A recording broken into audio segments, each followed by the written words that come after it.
हुंड का अधिकतम बहुलकता का नियम, Hund's rules of maximum multiplicity rules. इस नियम के अनुसार हम क्या करते हैं कि जो एस उपकोष होता है, पी उपकोष होता है, डी उपकोष होता है, एफ उपकोष होता है। इसके अंदर एस उपकोष के अंदर एक कक्षक होती है, पी के अंदर 3 उपकक्षकें होती है, डी के अंदर 5 कक्षकें होती है, एफ के अंदर 7 कक्षकें होती है। जब हम इसके अंदर इलेक्ट्रॉनों को की फिलिंग करते हैं तो सबसे पहले हम क्या करते हैं कि सभी कक्षकों में, क्योंकि पी कक्षक के अंदर 3 डिजेनरेट कक्षकें होती है, पी एक्स, पी वाई और पी जेड।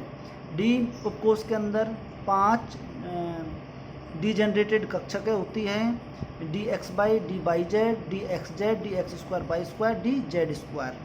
जब हम इनके अंदर इलेक्ट्रॉनों की फिलिंग करते हैं उस स्थिति में ये ध्यान रखा जाता है कि पहले जब तक समान ऊर्जा की डिजेनरेट वर्ड का हम यूज कर रहे हैं, समभ्रंश कक्षक है जो होती है, पी कक्षक के समभ्रंश कक्षक है, डी कक्षक के समभ्रंश है और पी कक्षक के समभ्रंश कक्षक होती है। जब हम इसके अंदर इलेक्ट्रॉन की फिलिंग करते हैं तो सबसे पहले सभी कक्षकों में एक एक इलेक्ट्रॉन का फिलिंग करते हैं, एक एक इलेक्ट्रॉन की फिलिंग करते हैं और उनका चक्रण भी एक समान रखना होता है। जैसे हम पी के अंदर 2 इलेक्ट्रॉन हमें यहाँ बढ़ना है तो हम क्या करते हैं, एक इलेक्ट्रॉन यहाँ बढ़ दिया, दूसरा इलेक्ट्रॉन, ये समान ऊर्जा की डिजेनरेट कक्षक हैं, दूसरा इलेक्ट्रॉन समान चक्रण के साथ अगले कक्षक के अंदर बढ़ते हैं। ऐसा नहीं करते हैं कि एक ही कक्षक के अंदर हमने दोनों इलेक्ट्रॉनों को भर दिया है, या हमने एक क्लॉकवाइज बढ़ दिया, दूसरा एंटी क्लॉकवाइज बढ़ दिया, वो भी हम नहीं कर सकते। या तो उनको सबको क्लॉकवाइज बढ़ना है या उनको सबको एंटी क्लॉकवाइज बढ़ना है। उसके बाद यदि ये सारी डिजेनरेट कक्षकों में एक एक इलेक्ट्रॉन समान चक्रण के बाद आ जाता है, उसके बाद हम उसके अंदर एक इलेक्ट्रॉनों की पेयरिंग करवाते हैं, युग्मन करवाते हैं विपरीत चक्रण के साथ में। विपरीत चक्रण का मतलब है यदि पहले क्लॉकवाइज भरा है तो अब एंटी क्लॉकवाइज बढ़ना होगा, यदि एंटी क्लॉकवाइज भरा है तो क्लॉकवाइज बढ़ना होगा। और एग्जाम्पल की हम यहाँ पर बात करें, कार्बन का एक एग्जाम्पल हम यहाँ पर लेते हैं जिसका इलेक्ट्रॉन कॉन्फ़िगरेशन हमने लिखा हुआ है, जिसके अंदर एक 1s है, एक 2s है और एक 2p उपकोष के अंदर इलेक्ट्रॉनों की फिलिंग कर रखी है इन्होंने। तो 1s के अंदर 2 इलेक्ट्रॉन है तो पहले हमने एक इलेक्ट्रॉन भरा, उसके बाद दूसरा, तो ये कंप्लीट फुल बढ़ जाती है। पेयर्ड ऑर्बिटल से, ये भी पेयर्ड ऑर्बिटल से। लेकिन जब पी के अंदर हम भरते हैं तो इसके अंदर 3 कक्षकें होती हैं, P X, P Y, P Z. जब हम इसके अंदर पहला इलेक्ट्रॉन भरते हैं तो किसी भी कक्षक में किसी भी चक्रण के साथ हमने भर दिया है।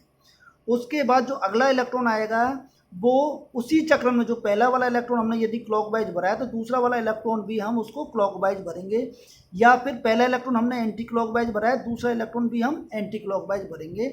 इस प्रकार हुंड के अधिकतम बहुलकता के नियम के अनुसार ज़्यादा से ज़्यादा अनपेयर्ड इलेक्ट्रॉन रखने की कोशिश की जाती है एक उपकोष के अंदर।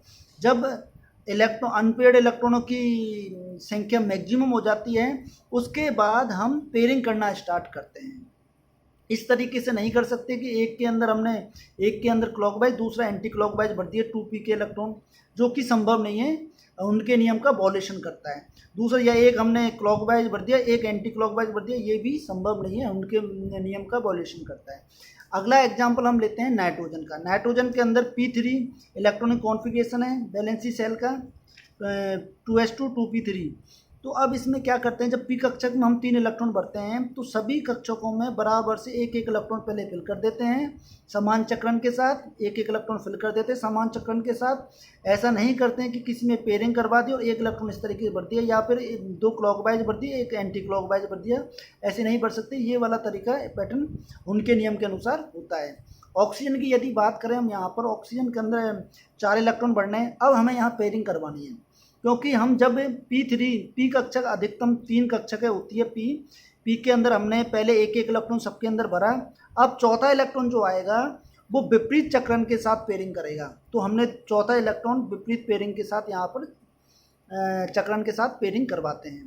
क्लोरीन की बात करें, 5 है, 3 इलेक्ट्रॉन पहले एक एक सब में भरा एक चक्रण के साथ, फिर 2 इलेक्ट्रॉन और बचे तो एक इसमें हमने विपरीत चक्रण के साथ, एक इसमें हमने भर दिया है। नियोन की बात करें तो हमने 6 इलेक्ट्रॉन, अधिकतम पी का उपकोष के अंदर 6 इलेक्ट्रॉन आ सकते हैं।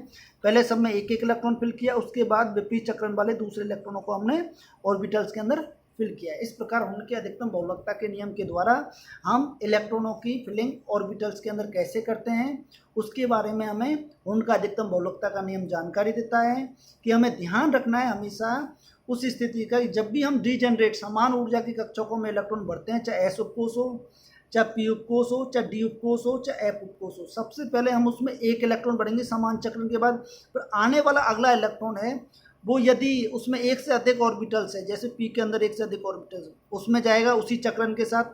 जितने उसके अंदर ऑर्बिटल्स है उतने इलेक्ट्रॉन्स उसमें पहले एक समान चक्रण के साथ भरे जाएंगे। जैसे पी के अंदर एकदम 3 इलेक्ट्रॉन अनपेड रह सकते हैं, डी के अंदर अधिकतम 5 इलेक्ट्रॉन अनपेड रह सकते हैं, एफ के अंदर अधिकतम 7 इलेक्ट्रॉन अनपेड। यदि पी के अंदर 3 से ज़्यादा आते हैं तो पेयरिंग करवाते हैं, डी के अंदर 5 से अधिक आते हैं तो पेयरिंग करवाते हैं विपरीत चक्रण के साथ, एफ के अंदर 7 से ज़्यादा आते हैं तो पेयरिंग करवाते हैं विपरीत चक्रण के साथ में। तो हमें ये चीज़ इस चीज़ का ध्यान रखना है हुंड की अधिकतम बहुलकता के नियम के अनुसार।